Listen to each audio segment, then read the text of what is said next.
one of my biggest regrets.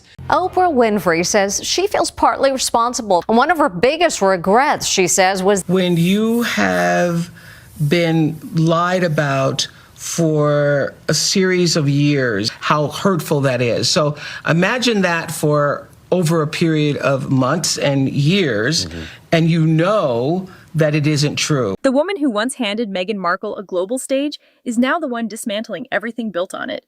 Oprah Winfrey, a name that carries more cultural weight than almost anyone alive, has completely reversed course, and the consequences are impossible to contain. Back in 2021, her sit-down with Meghan and Prince Harry sent shockwaves around the world. Now she's speaking again, and this time the fallout feels even more seismic. Almost nobody saw this coming. She didn't walk back a minor detail or offer a vague disclaimer. Oprah came out and said she got it wrong, flat out wrong. She openly acknowledged feeling deceived, like she'd been swept into a situation that looked very different from the outside than it truly was on the inside. Before I do any interview, I have a conversation with whoever I'm interviewing and ask, tell me what your intention is, and I will tell you what my intention is, and let's see if we can align those two, because I don't want you to finish an interview and at the end of the interview say, I wish I had said. That process is supposed to protect everyone involved. This time, she felt it hadn't been honored. In one strikingly candid moment, she upended the entire storyline that had been carefully constructed over years, and the impact was immediate. Meghan's public standing took a visible hit, the kind that doesn't just fade with the next news cycle. But Oprah didn't stop there. She went a step further and offered a public apology to Catherine, Princess of Wales, the very woman who had spent years being positioned as a contrast to Meghan in headlines and public discourse. That single gesture tore through the prevailing narrative and forced audiences to look at the entire situation through a completely different lens. Think about what that actually means. When the most prominent person in your corner suddenly steps back and admits things weren't what they appeared, that's not a minor update to the story. That's a structural collapse. Then, of course, this preposterous pair sitting down, giving that interview, that awful interview to Oprah Winfrey, calling the royal family racists. There's a conversation with you, with Harry, about how dark your baby is going to be? potentially, and what that would mean or look like. Oprah didn't soften it either. She went through specific claims, challenged them directly on air, while Catherine remained entirely silent, and somehow came out looking more grounded and credible than ever. The tension that already existed around this story climbed to an entirely new level, because when the sharpest criticism comes from someone who once stood in your defense, it carries a weight that no outside opponent ever could. For years, Oprah's endorsement was one of the most valuable things a public figure could have. Her voice had the power to reshape opinion in a single broadcast, and when she gave Meghan that platform back in 2021, the whole world leaned in immediately. That interview wasn't just a television moment. It became a cultural landmark, a turning point that redefined how millions of people perceived the royal family and Meghan's place within it. Questions were asked, accusations were made, and a specific allegation about a member of the palace raising concerns over how dark Meghan and Harry's baby's skin might be became perhaps the most explosive moment of all. But Oprah has since clarified something crucial about that exchange. Harry chose not to reveal who made that comment.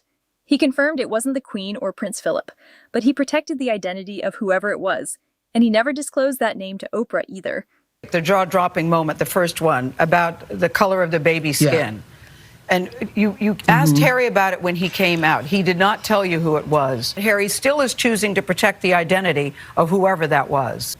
Yes, and he did not share the identity with me, that it was not his grandmother nor his grandfather that were a part of those conversations. That context changes the texture of what was presented. And now Oprah is the one raising that distinction publicly. What makes this reversal so devastating is the intimacy behind it. Meghan wasn't just another high-profile guest cycling through a talk show. She was welcomed into Oprah's world with genuine warmth, treated with a level of closeness that went well beyond professional courtesy, almost like someone brought into the inner circle. That's precisely why the about face feels so raw and personal. This isn't a detached commentator critiquing from a distance. This is someone who once staked part of her own reputation on believing what she was told. Oprah looked directly into the camera and said she felt personally misled, not in an offhand, ambiguous way, but with a directness that carried real emotional weight. The tone wasn't casual. It was measured, serious, and deliberate in a way that made audiences stop scrolling and actually pay attention. She explained that her trust had been used in a way she never anticipated, And that statement alone cracked something foundational in how people view Meghan's public credibility. And here's why that carries such enormous force. Oprah's entire career has been built on truth-telling. She isn't a tabloid personality chasing sensation. She's spent decades being the person other people bring their most painful private stories to because she's known for handling them with care. So when she suggests that what she was told didn't fully hold up under scrutiny, it doesn't land as drama. It lands as a reckoning, not a rumor, a reckoning. I was doing an interview to offer them a platform to tell their story about why they left. And that was my number one intention, was just clarity on why did you leave? And so some of the things that were revealed in that interview came as a surprise to me. And those surprises are now referred to as bombshells. What followed was even more pointed. Oprah didn't just express regret in general terms.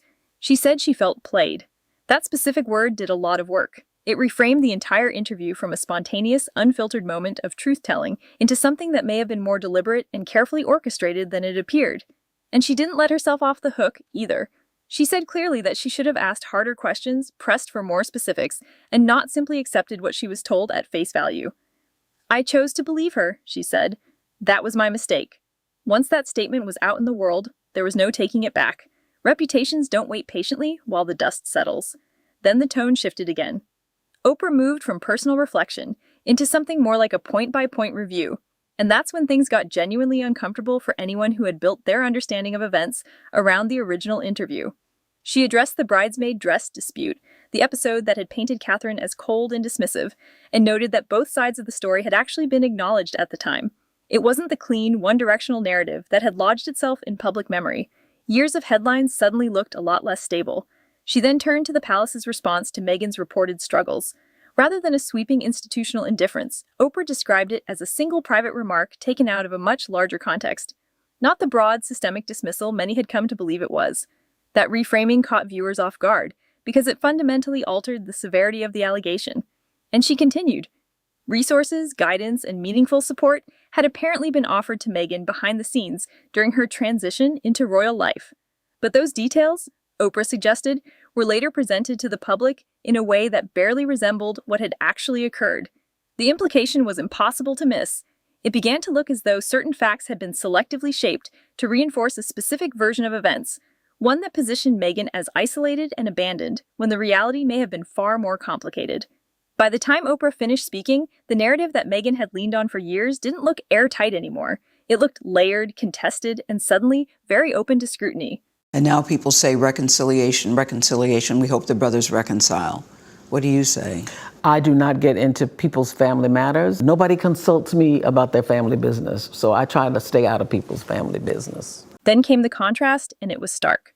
While all of this was unfolding, Catherine, Princess of Wales, didn't issue a single statement, didn't appear in a carefully lit interview, didn't post anything designed to manage perception.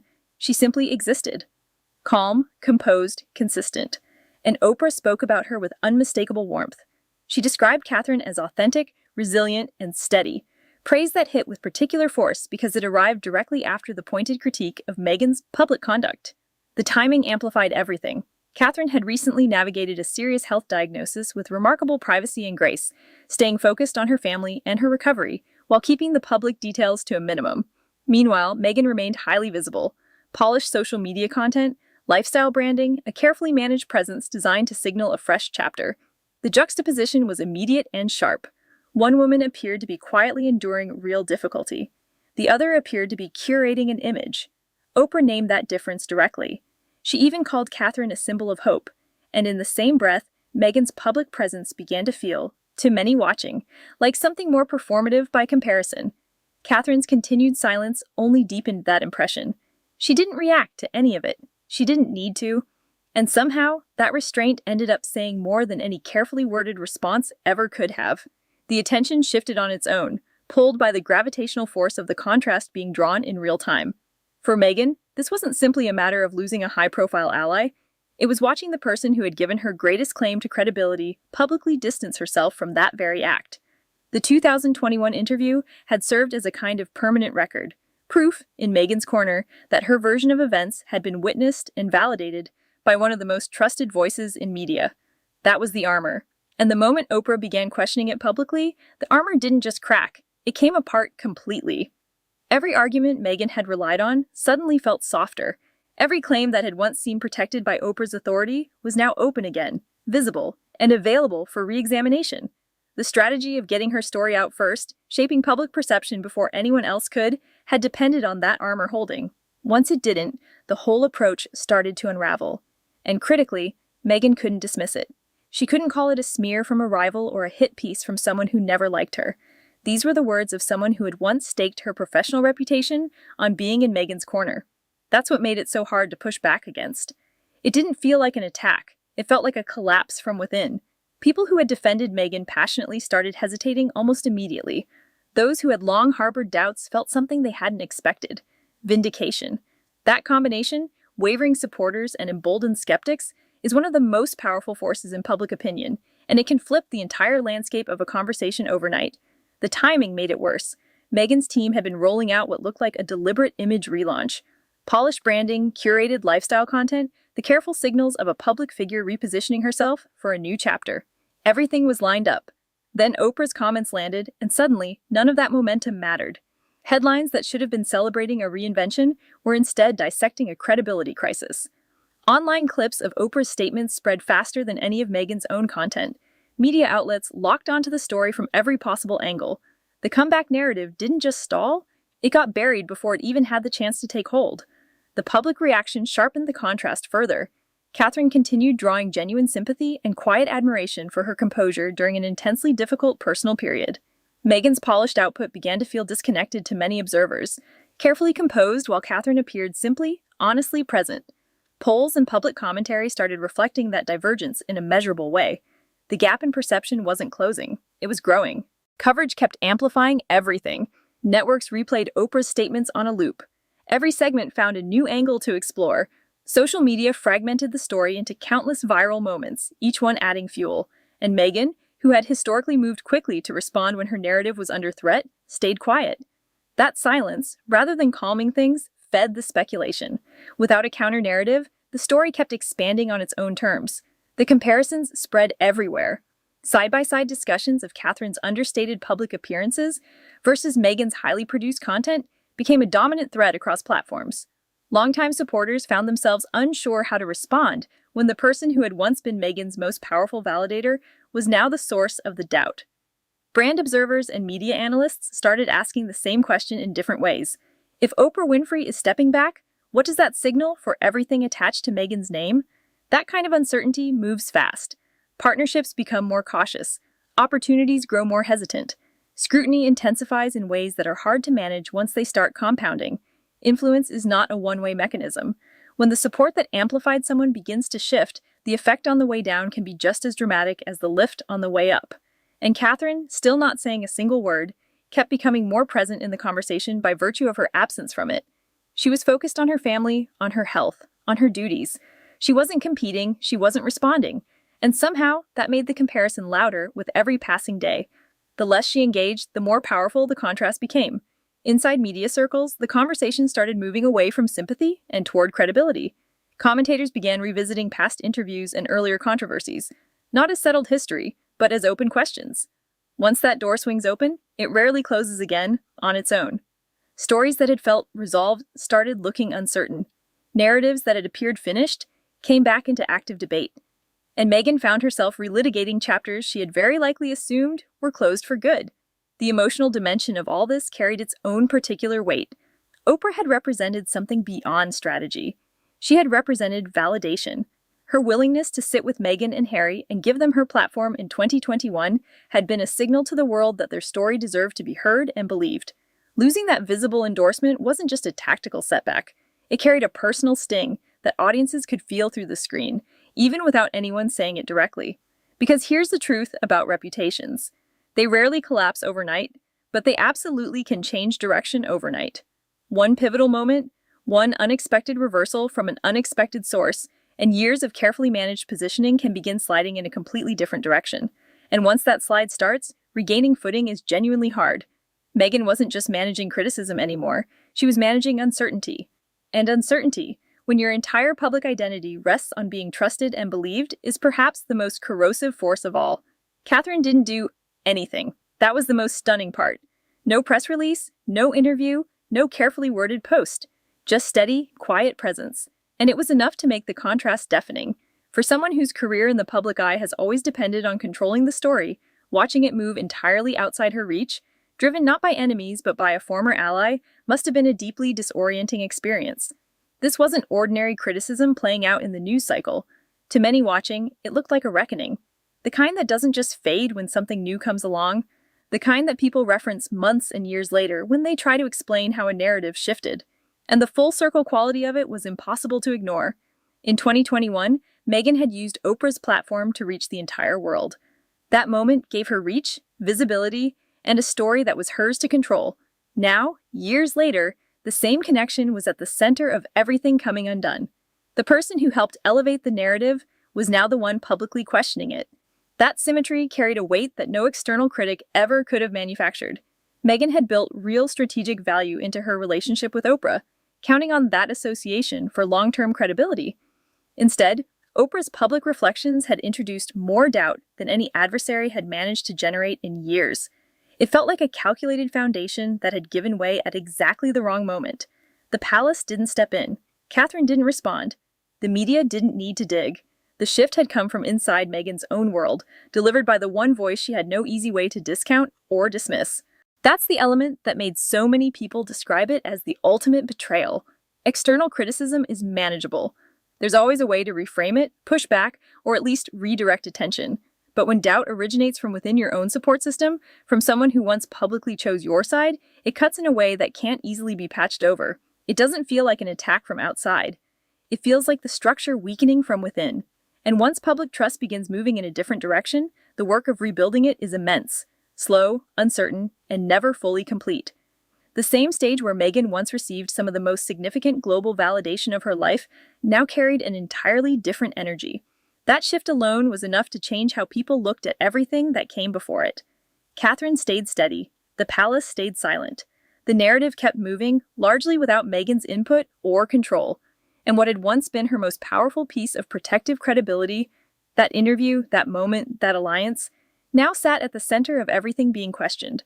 When the person who helped construct your public image starts dismantling parts of it, the effect doesn't pass quickly. It embeds itself into how people understand you going forward. It reshapes perception in ways that linger long after the specific headlines have moved on. And just when it seemed the situation had reached its most intense point, another voice entered. And this one came from even closer.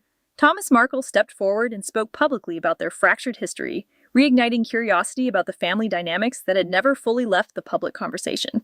His comments added a fresh layer to a story already dense with tension. Suddenly, there were new questions, new angles, and even more attention pointed at a situation that was already under intense scrutiny. Family conflict always lands differently than public controversy. It feels more intimate, more visceral. And when it plays out under global observation, every word carries amplified weight. Thomas spoke about years of missed connections, unresolved disagreements, and his own reading of how things had unfolded between them. Whether viewers sympathized with him or not, the impact was instant. The conversation exploded again from a direction that was far harder to brush aside than any tabloid story. The timing was particularly brutal. Public sentiment had already been shifting in measurable ways, and this deeply personal dimension added an emotional intensity that cut through everything else. Supporters and critics threw themselves into competing debates. Who was right? Who had been misunderstood? What might have actually happened away from cameras and carefully crafted statements? It reinforced something people had already begun to notice, that the narrative around Meghan wasn't being shaped solely by journalists or commentators, but by voices that had once been inside her world. When that kind of critique comes from the outside, it's relatively easy to frame as motivated or unfair. When it comes from within the family, the pressure is of an entirely different kind, and far more difficult to manage. Once again, the spotlight moved somewhere Meghan hadn't chosen. Instead of landing on future projects or new public appearances, attention swung hard back toward unresolved history and complicated relationships. In the world of public image, momentum is everything, and moments like this don't just interrupt momentum. They reverse it completely.